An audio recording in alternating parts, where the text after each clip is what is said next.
essayer de le réveiller un peu et puis on va prendre une respiration qui s'appelle Kapalabhati, quelque chose comme le crâne étincelant. C'est une respiration qui serait censée nous purifier notre crâne, nos énergies. Je ne sais pas si vous la connaissez, mais c'est pas très compliqué. En fait, on va se concentrer sur l'expire. Et puis, on va, pour se concentrer sur cet expire, on va contracter notre diaphragme et on va expulser l'air d'un seul coup. Ça va faire quelque chose de pas forcément très sexy, mais... Et on laisse le souffle, l'inspire se faire toute seule. On se concentre juste sur l'expire. On va expirer brutalement, enfin brutalement, je ne sais pas si c'est brutalement, mais d'un seul coup. Et on laisse le ventre se gonfler pour l'inspire. On refait la même chose. On contracte, on expire. On laisse l'inspire se faire toute seule. Puis on va essayer de faire ça un peu au fur et à mesure, en cycle. On expire. On expire.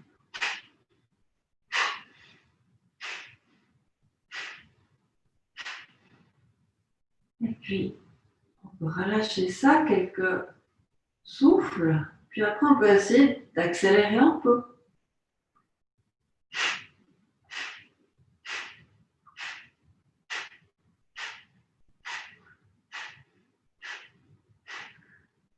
Et on relâche, on reprend notre souffle. Alors, expérimentez un peu. Si vous le connaissez, ça sera peut-être plus facile.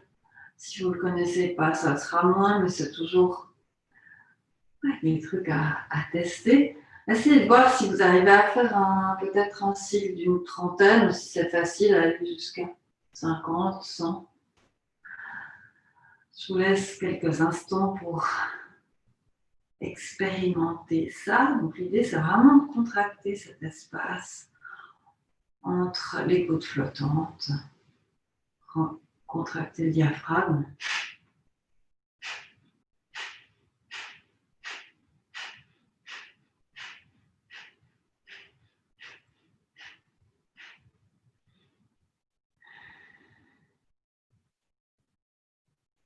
Alors, évidemment, surtout quand c'est l'hiver, ça ne purifie pas que notre crâne, mais ça a tendance aussi à faire sortir un peu ce qui traîne dans le nez, sauf quand on traîne nos masques sur la figure toute la journée.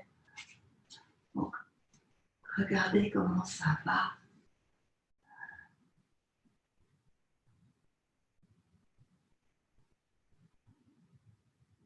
Et puis,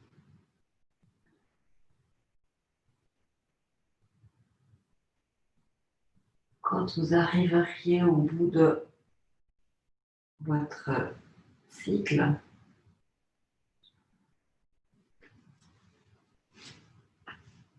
tranquillement, prendre quelques souffles encore, à un rythme normal, enfin un rythme un peu plus habituel. C'est censé aussi amener un peu de chaleur quand même dans le corps. Ce troisième chakra, c'est aussi ça, son message, ce serait à l'aide de la chaleur du feu intérieur de brûler ce dont on n'aurait plus besoin. Puis on va passer à quatre pattes brièvement.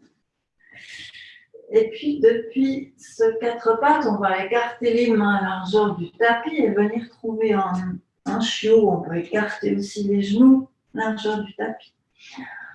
Le chiot, on serait peut-être, ça peut aider pour le sentir, de venir sur la pointe des doigts. Puis de laisser fondre le sternum vers le sol, menton ou front au sol.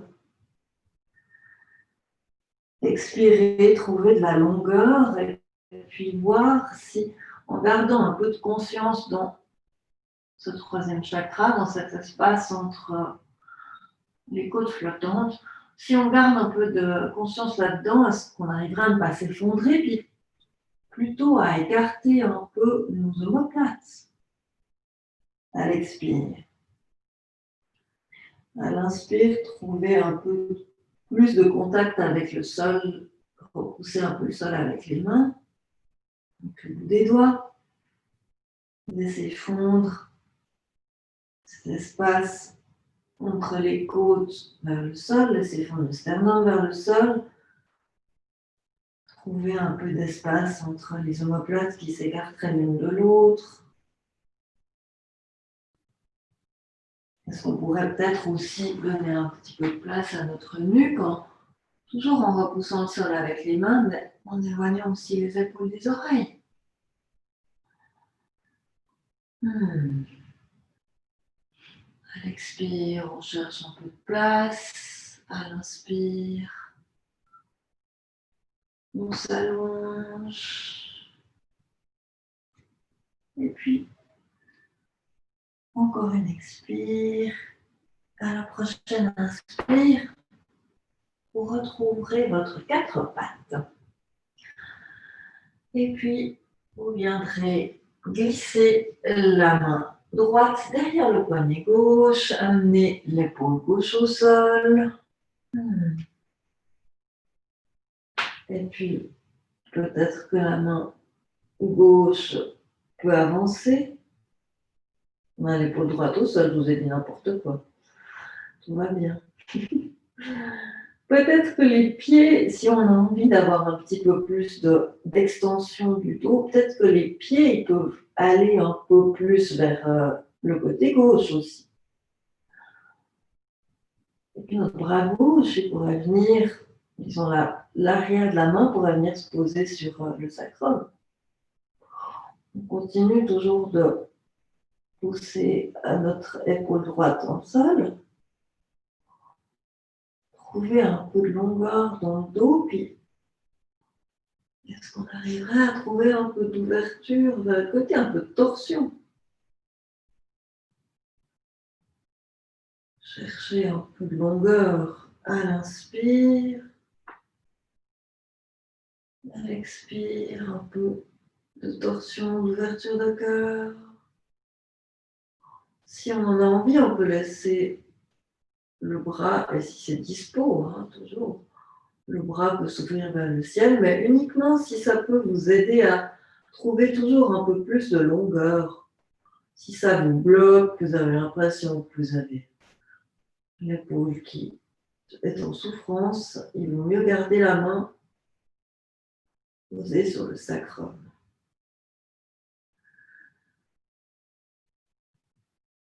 Et évidemment, si ça commence à devenir pénible de garder le bras en l'air, on peut toujours revenir aussi le poser sur le sacrum. Là aussi, comme tout à l'heure, essayez d'éloigner les épaules, les omoplates l'une de l'autre, toujours les épaules loin des oreilles, la nuque longue. Et à l'expire, on va ramener cette main gauche au sol. Retrouver notre quatre pattes. Peut-être que ça peut faire du bien de faire quelques shavash, dos rond, dos légèrement creux, dos rond. Et puis dans ces dos ronds, dos creux, on pourrait imaginer que c'est notre troisième chakra qui guide le mouvement. À l'expire, il s'envole vers le plafond. À l'inspire, il pendrait légèrement. Parce que l'idée, c'est pas de trop aller creuser le dos quand même. Vers le sol.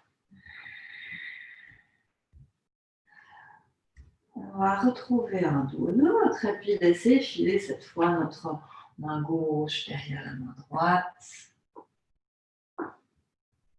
L'épaule et la joue gauche au sol. On peut laisser filer la main droite vers l'avant, prendre appui sur le bout des doigts. Laisser filer les pieds un peu vers la droite aussi. Expirer et trouver un peu de longueur.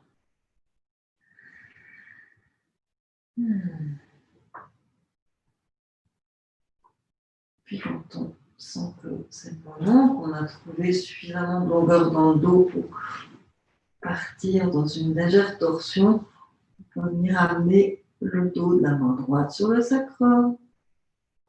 Relâchez quelque chose dans l'épaule qui est au sol, tout en continuant quand même, c'est un de vos appuis, tout en continuant quand même à l'utiliser comme soutien. C'est un peu toute l'alchimie de l'exercice du yin, c'est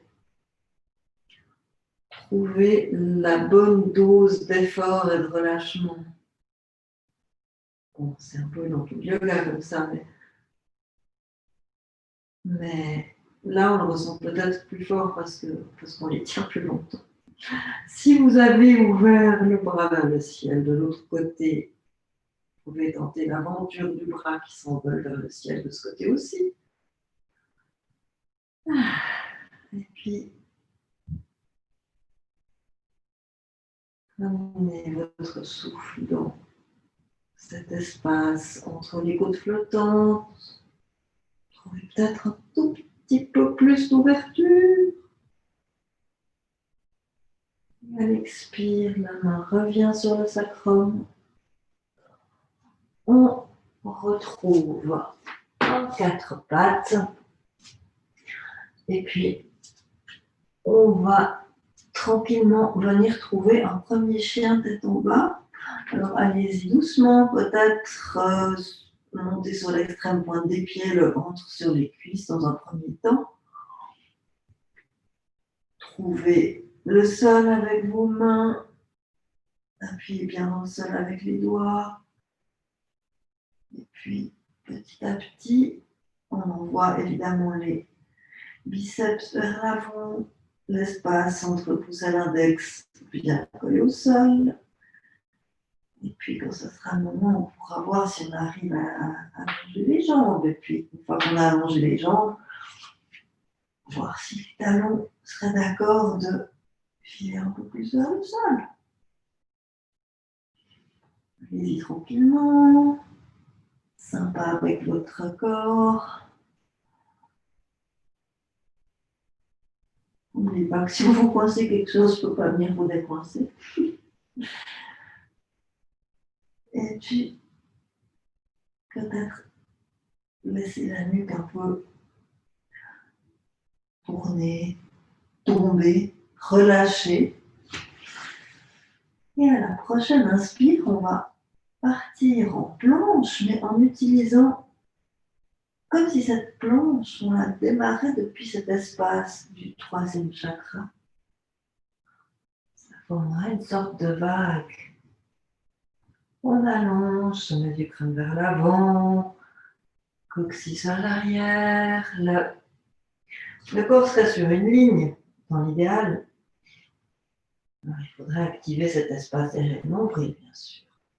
Puis à l'expire, on va repartir en chien tête en bas, on va monter sur l'extrême pointe des pieds. C'est toujours notre troisième chakra qui draine le mouvement. On essaie de faire une sorte de vague. Puis les talons arrivent vers le sol en toute fin de mouvement.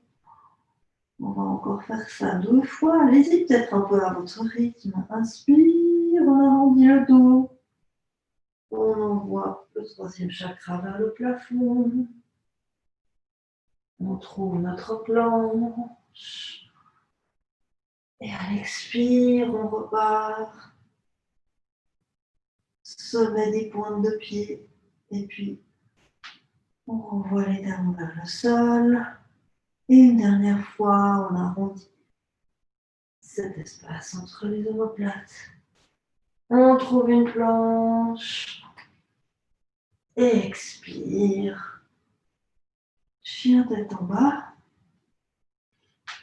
Allons vers le sol. Et tranquillement, on va revenir ramener les pieds vers l'avant. On a toujours les 2 mains au sol. On va prendre quelques inspires, expires. Peut-être écarter les pieds à largeur des hanches, attraper les coudes dans une poupée de chiffon. S'il faut déverrouiller les genoux, déverrouiller les genoux, laisser votre tête se relâcher vers l'avant.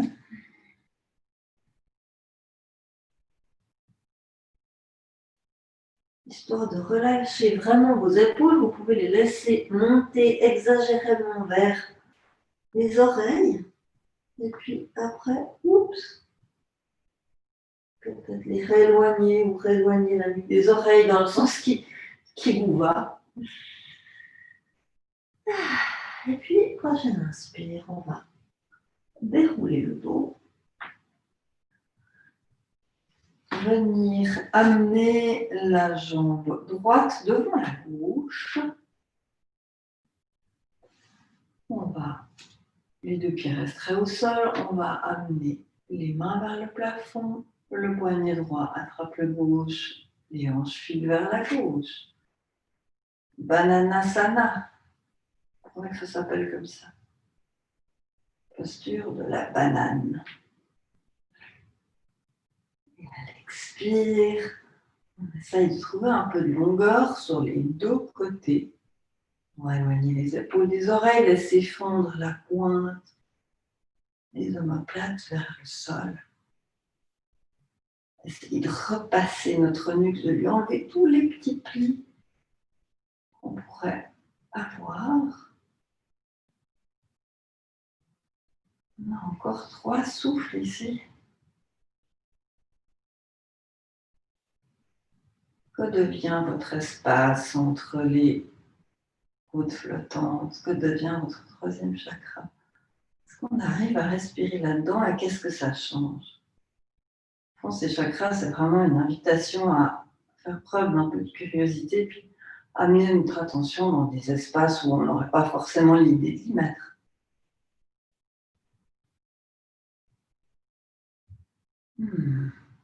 Prochaine inspire, on va ramener les deux mains vers le ciel, sur les hanches, désentrelacer les pieds. Quelques petits mouvements pour... Voilà.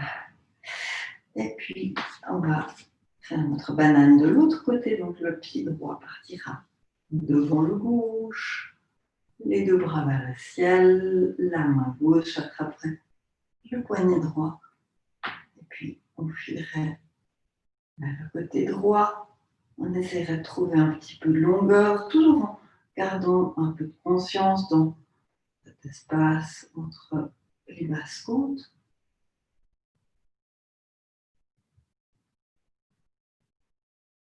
Longueur dans le côté gauche comme dans le droit, on repasse tous les petits plis qu'on a derrière la nuque. On n'oublie pas de respirer. C'est un truc, elle a l'air de rien cette posture, mais mine de rien, on peut la sentir jusque dans les hanches. Donc, ça va jusqu'à étirer notre psoas, ce muscle qui relie le bas de notre colonne au haut de nos jambes et puis qui est souvent ultra stressé. Et responsable de plein de nos misères dorsales. Prochaine inspire, on monte à la verticale, on ramène les deux mains sur les hanches et puis on va venir à l'avant du tapis en Tadasana, rouler les épaules vers l'arrière, les gros orteils ensemble. On peut fermer les yeux quelques instants, reprendre contact avec notre souffle. On va continuer à créer un peu de chaleur, mais cette fois avec un peu de mouvement. Prochaine inspire, on amène les paumes de main ensemble vers le ciel, Urdhva Hastasana. Expire, front vers les genoux, Uttanasana. Inspire. On ouvre le cœur. Expire, deux mains au sol entre les planches. Un souffle, on allonge. Et à l'expire, genoux, poitrine, menton au sol. On serre les coudes. Un souffle, en cobra. Expire, on croche les orteils. On passe par les genoux ou pas pour trouver chien tête en bas.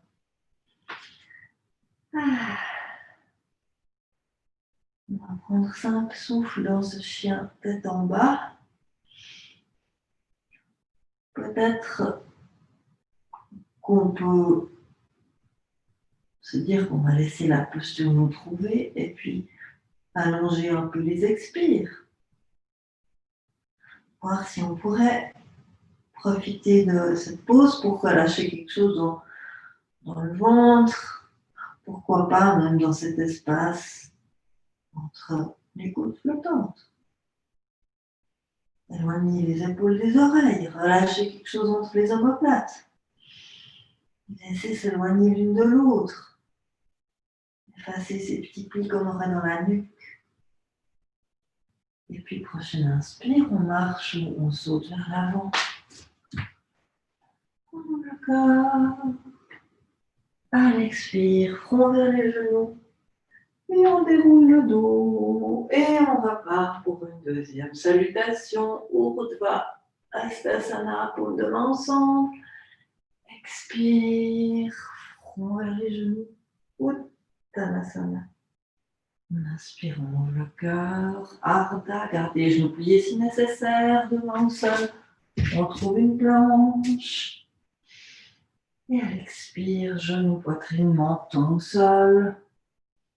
Une inspire, serrez les coudes, cobra, crochez les orteils et trouvez votre chien tête en bas.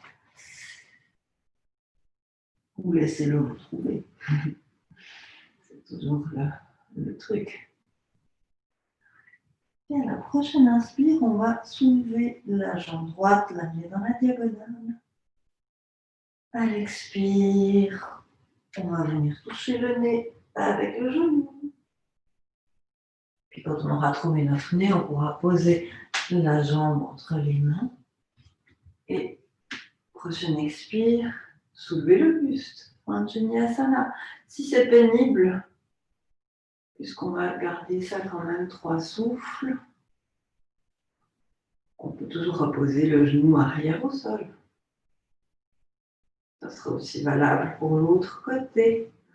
Reculez le genou avant, avancez le genou arrière, essayez de trouver ces hanches carrées. On en a besoin pour la posture d'après. On va amener les 2 mains sur les hanches. Laissez le pied arrière se poser au sol, on ne change rien au reste. On trouve les guerriers 1. On va mettre beaucoup de poids dans l'arrière de ce pied arrière, dans la tranche extérieure de ce pied arrière. On va essayer de ramener les hanches carrées. Ça ne va pas être possible physiologiquement, mais enfin, dans l'idée, on va relâcher les fesses. Et le coccyx qui partirait vers le talon arrière. Peut-être qu'on va soulever les bras. Peut-être. On n'est pas obligé de les avoir au-dessus de la tête, surtout si je nous peux monter les épaules vers les oreilles, plutôt un peu vers l'avant. Puis à la prochaine inspire, on va venir tourner vers le côté, trouver un guerrier 2. On ne va pas changer grand-chose dans cette posture, peut-être juste élargir un petit peu l'espace entre les pieds. Le torse serait tout droit, on aurait le sommet du crâne à la pointe de notre coccyx. Et on expire, le regard tourné vers l'avant, les bras bien tendus évidemment, toujours les épaules loin des oreilles. Est-ce qu'on peut relâcher quelque chose dans ces omoplates et puis laisser filer la pointe de ces omoplates vers le sol, puis idéalement, elles s'éloigneraient l'une de l'autre aussi. Ça tombe bien, on a les bras qui vont dans les 2 directions opposées. Prochaine inspire, on va venir enrouler notre bras gauche. Est-ce qu'on arriverait à attraper la cuisse droite avec? On essaye. Puis renverser notre guerrier. On ne va pas passer la nuit, mais c'est pour trouver un petit peu d'extension dans le haut du corps. Et à l'expire, on désentrelace, on vient poser notre coude avant sur la jambe avant. Trouver le plafond avec la main gauche. Peut-être que le genou c'est un peu au milieu, alors on peut Trouvez le sol avec cette main devant le pied ou derrière le pied. Et puis on pourrait peut-être même tourner la paume du haut, la paume gauche vers l'avant et venir allonger le bras dans la diagonale pour faire une belle ligne avec notre corps. Toujours histoire d'allonger ces muscles ici, ce fameux psoas. L'idée, ce serait aussi de trouver un petit peu d'ouverture vers le ciel. Ouais. Je n'ai pas dit que c'était évident. Prochaine inspire, on va ramener la main du haut vers la hanche et puis on va tendre notre jambe avant. Alors peut-être qu'il faudra resserrer un tout petit peu notre écartement des pieds pour venir trouver un triangle. La main sera quelque part sur le mollet ou au sol, si c'est accessible, tant que ça ne vous stresse pas la nuque, les épaules, toutes ces choses. Cherchez un peu où est votre zone intéressante. On va encore rester 3 souffles ici, donc ça vous laisse le temps de voir où est la zone intéressante. Peut-être que des fois, ça vaut la peine de remonter un petit peu la main sur le mollet. Et puis après, on trouve un peu de place dans le buste. Et puis on peut avancer. Alors, si vous trouvez que ça suffit comme ça, vous pouvez rester là ou venir plier la jambe avant et trouver une demi-lune ou déplacer le poids sur cette jambe avant. Je vais casser la figure dans ma bibliothèque comme d'habitude. Du poids sur la jambe avant. Et puis, est-ce qu'on trouverait cette demi-lune, la main sur la hanche ou la main vers le ciel? On aurait encore 3 souffles ici. Peut-être qu'on peut même venir attraper la jambe du haut. Bon, ça, c'est vraiment si on a envie. Un peu d'ouverture de cœur. Ça aurait une autre occasion de faire quelque chose qui ressemble à ça tout à l'heure. Mais ça peut être marrant de se challenger un petit peu. Ah.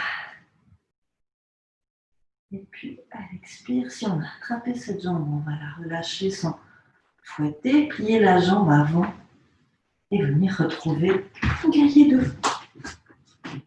Juste, il faut encore ajuster évidemment l'écartement des pieds. On retrouve notre verticale. Ça peut tourner un petit peu. Puis à la prochaine expire, soit on vient trouver un chien tête en bas, soit on peut même prendre un vinyasa si on a envie d'un petit peu plus de chaleur. Un chien tête en bas, ça va très bien. Et on peut expirer ici. Si on commence à avoir un peu chaud, ça peut être une bonne idée de laisser un souffle sortir par la bouche. Un souffle 2 ou 3.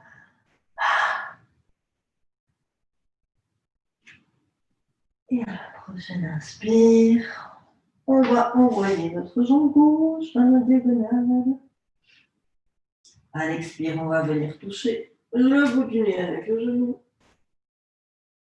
Puis quand on est sûr d'avoir trouvé le bout du nez, on vient poser cette jambe entre les mains et on vient trouver notre lunge.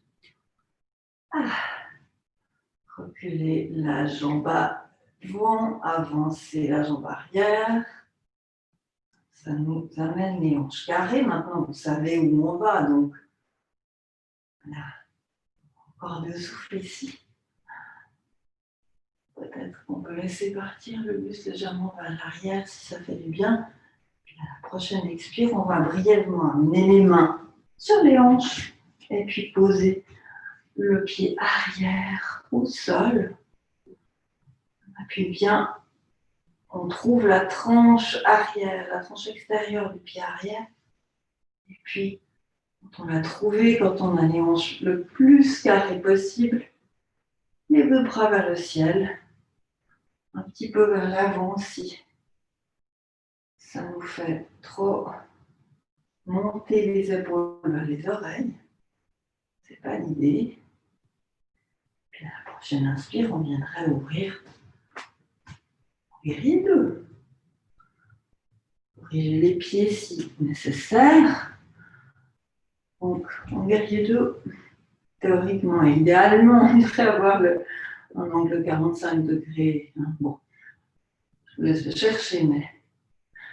Et puis, cherchez aussi à amener le sommet de votre crâne en dessus de la pointe de votre coccyx et puis à éloigner les épaules l'une de l'autre. Et à l'expire, on va venir amener le coude avant sur le genou avant ou peut-être la main va venir trouver le sol sur le bout des doigts ou pas. Et la main droite vers le ciel. Comme tout à l'heure, on peut tourner la paume vers l'avant et puis essayer de continuer cette ligne. Essayez. Si ça va. Puis l'idée aussi, ça serait déjà de chercher peut-être un peu d'ouverture vers le plafond, pas de s'effondrer complètement sur la jambe avant.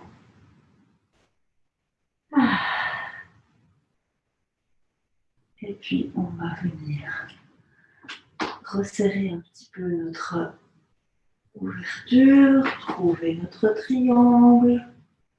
Là aussi, peut-être qu'on peut commencer un peu plus haut sur le mollet. Et puis, descendre. C'est une manière peut-être plus sympa de chercher où est notre zone de confort. Où est cette limite entre la zone de confort et d'inconfort? Elle se déplace d'un jour à l'autre, même. Je dirais presque une minute à l'autre.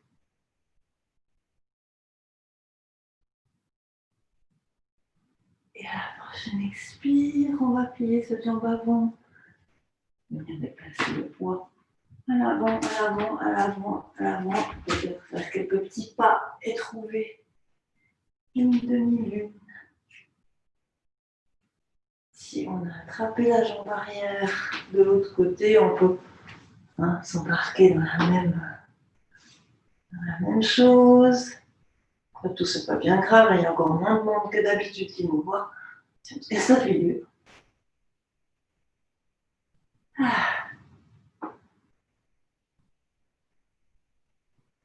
Et puis, encore un souffle ici. À la prochaine expire, on va relâcher tout ça, venir retrouver notre guérison avec légèreté et élégance. Et puis dans ce guerrier 2, on va venir entrelacer la cuisse avant avec le bras arrière et renverser notre guerrier. Toujours trouver l'extérieur du pied arrière. Et à l'expire, comme tout à l'heure, soit on va venir s'asseoir directement en chien tête en bas. On passe par les deux mains au sol. Et on trouve notre chien tête en bas. Et puis, là non plus, on ne va pas s'endormir ici. On va venir trouver une planche. Donc, essayez d'amener votre corps sur une ligne. Osez laisser tomber un peu les hanches. Et puis, sans creuser le dos, c'est votre espace derrière le nombril qui s'anime et puis qui vous soutient. Puis, on va venir. Alors, soit vous arrivez à poser les deux coudes d'un coup, soit c'est quand même un peu hard et puis on va poser un coude après l'autre. Disons, on aurait les coudes sous les épaules et puis les bras, ce que vous avez bras au sol, donc les mains qui presseraient fermement dans le sol et puis les coudes, les avant-bras aussi. Voilà, je vous disais, troisième chakra, c'est quand même la chaleur, donc est-ce que Vous avez un peu de chaleur qui vient. Et prochaine expire, on va garder les bras là où ils sont. Poser les genoux, les hanches et venir tranquillement allonger les pieds vers l'arrière et trouver un sphinx. Alors ce sphinx, il est intéressant, c'est une autre manière de travailler toujours ce chakra.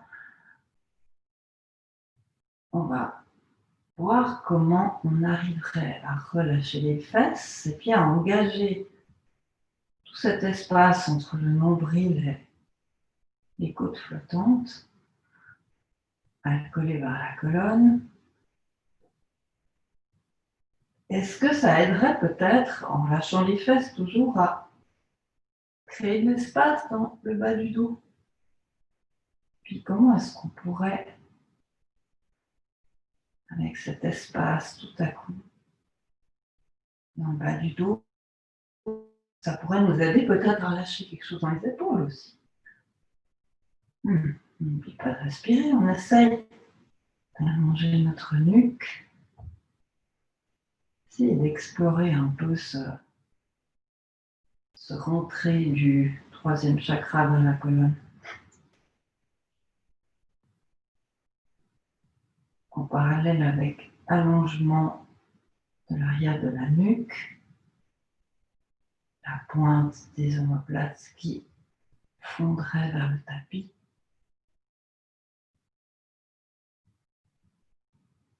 Est-ce que ça crée tout à coup un peu de longueur?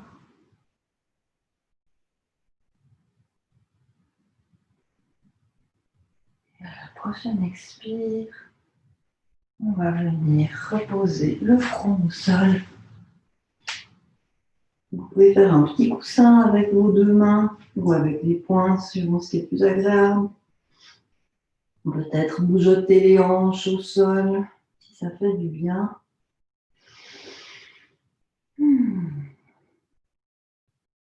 Et puis, on va venir prendre un demi-arc.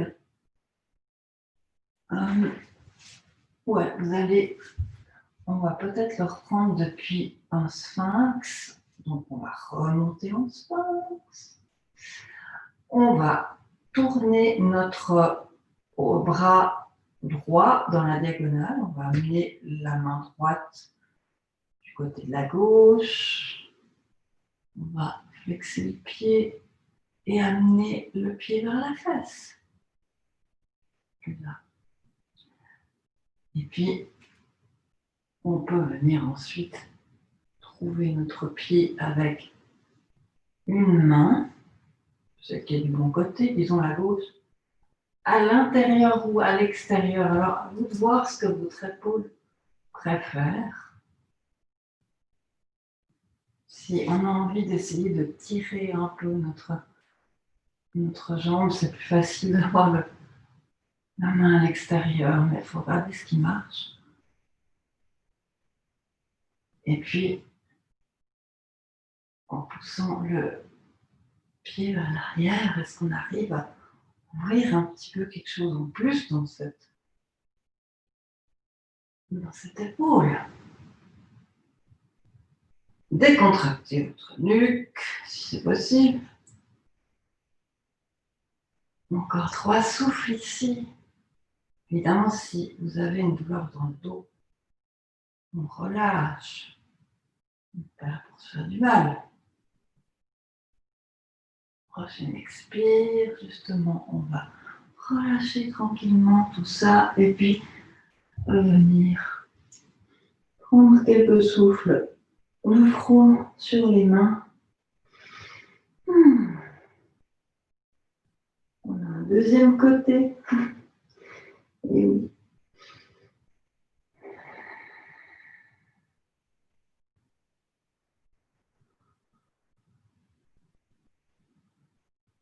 Prochaine inspire, on va y retourner tranquillement. On remonte en sphinx. On va venir amener cette fois la main gauche en travers, main gauche sur le poignet droit.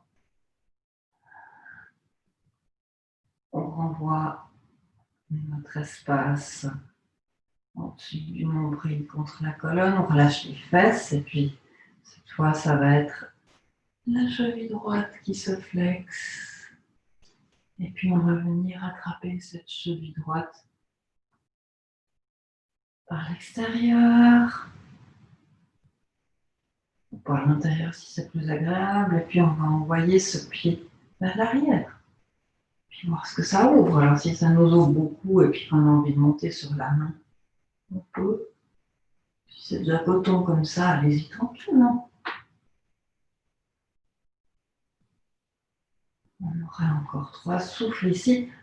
Essayez de ne pas mettre de tension dans les fesses. Toujours garder à l'esprit qu'on essaye de plutôt engager l'avant du corps, engager cet espace au-dessus du nombril. Trouver de la longueur dans la nuque.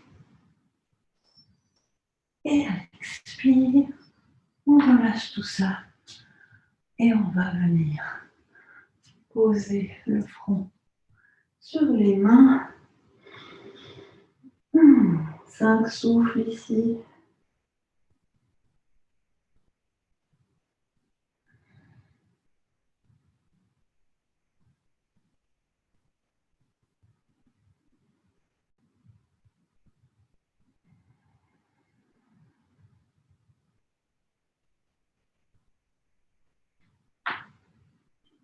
Et puis on va essayer de mettre tout ça ensemble et s'embarquer dans un arc. Donc, laissez votre tête se poser au sol, sur la gauche ou sur la droite. Ramenez les jambes vers les fesses. Essayez d'attraper plutôt les chevilles et de flexer les pieds.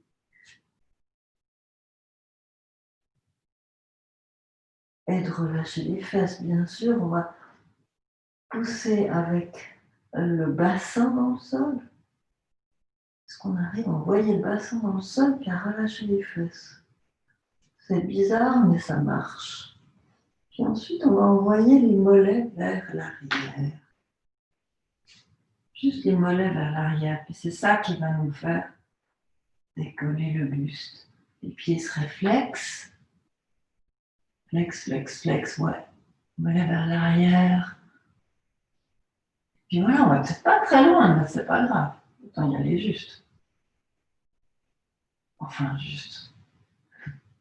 Autant y aller comme ça pour voir. Et on repose le front au sol et on relâche doucement les pieds. Ah. On va se retourner comme des crêpes. Ouf. Voilà. C'est des crêpes et qui n'en fait pas. Tout le monde fait des crêpes, c'est magique. Et on va venir prendre une petite torsion. Donc, on va amener les genoux pliés. On va envoyer les genoux vers le ciel. On garderait les jambes ensemble. On va venir passer la jambe gauche par-dessus la droite et laisser tomber nos 2 genoux vers la droite. La tête irait vers la gauche. Les 2 épaules resteraient au sol. Regardez ce que vous arrivez à relâcher dans le ventre. On va la tenir un petit moment, celle-ci, donc. Peut-être n'allez pas à fond tout de suite, mais cherchez une zone de quasi-confort. Vous pourriez, ou vous vous dites, tiens, là, je pourrais encore rester 20 souffles.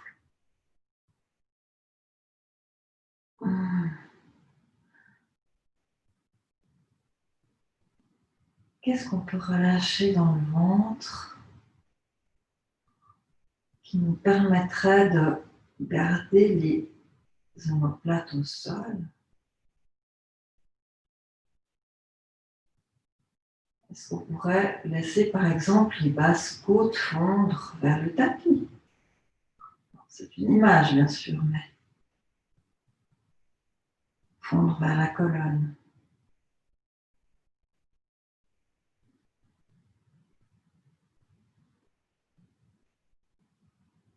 Et puis, qu'est-ce qu'on peut relâcher à l'expire?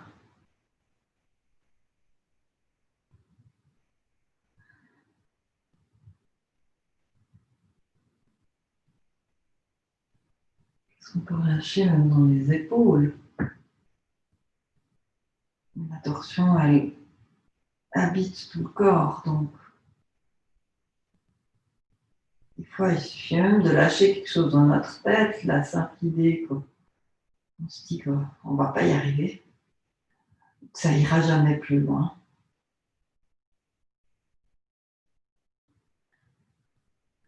Peut-être dans les hanches.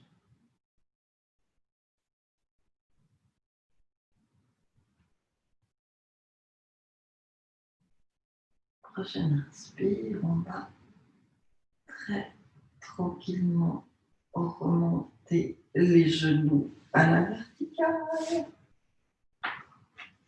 Ramener notre corps dans un alignement. On peut bougeoter les hanches si ça fait du bien. Et cette fois, c'est la jambe droite qui va venir entrelacer la gauche. Et les deux genoux qui vont partir vers la gauche. La tête vers la droite. Et puis là aussi, on va laisser fondre ces côtes flottantes vers le tapis, vers l'arrière de la colonne. Gardez les deux épaules au sol.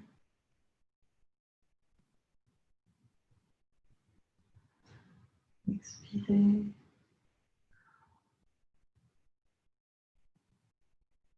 Puis peut-être en remontant depuis les genoux, qu'est-ce qu'on peut relâcher dans les hanches, dans l'espace derrière le nombril, entre les omoplates, dans les épaules.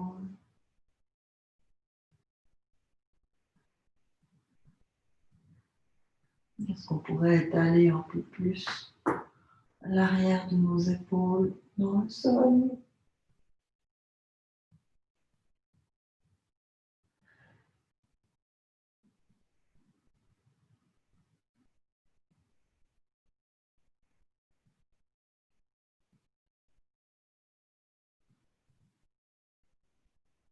Relâcher quelque chose dans cette articulation des hanches,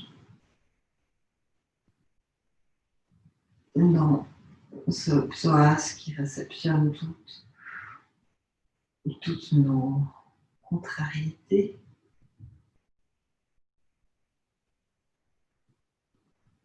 Puisque c'est le muscle qui nous permet de ramener nos jambes vers nous.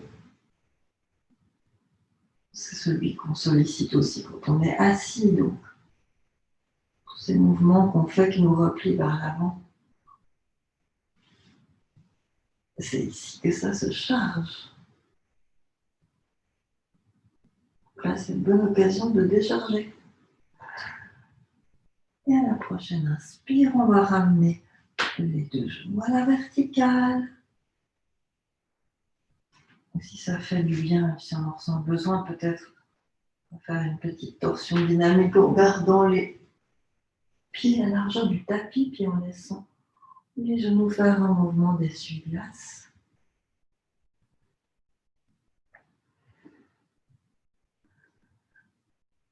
Et ensuite, ramener les deux plantes de pied ensemble et laisser les genoux s'ouvrir de part et d'autre en papillon. Alors, le papillon, on le règle.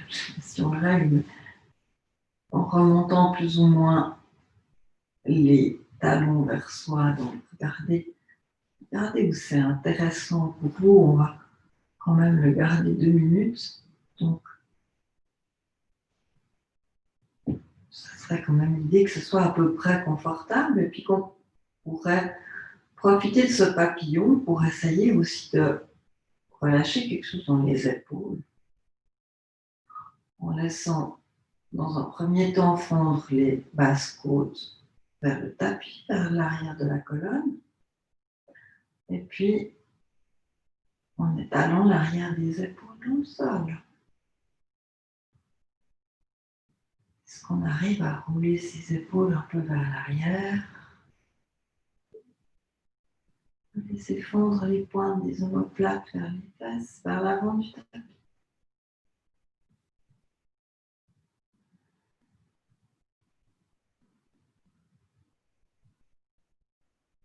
À l'expire, trouvez un petit peu de longueur en plus à l'arrière de la nuque.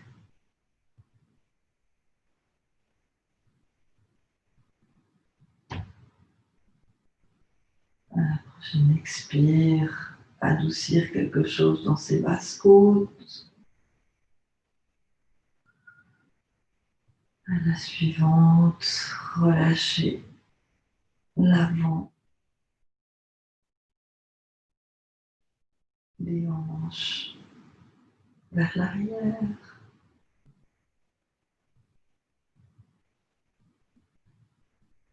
Laissez fondre le nombril vers la colonne.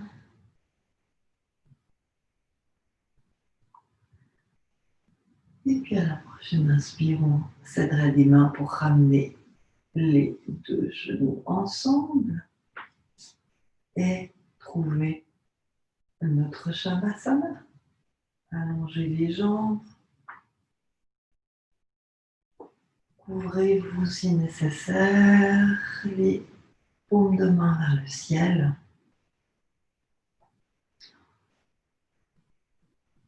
Toujours ces omoplates qui essayeraient de s'étaler le plus possible au sol. À chaque expire,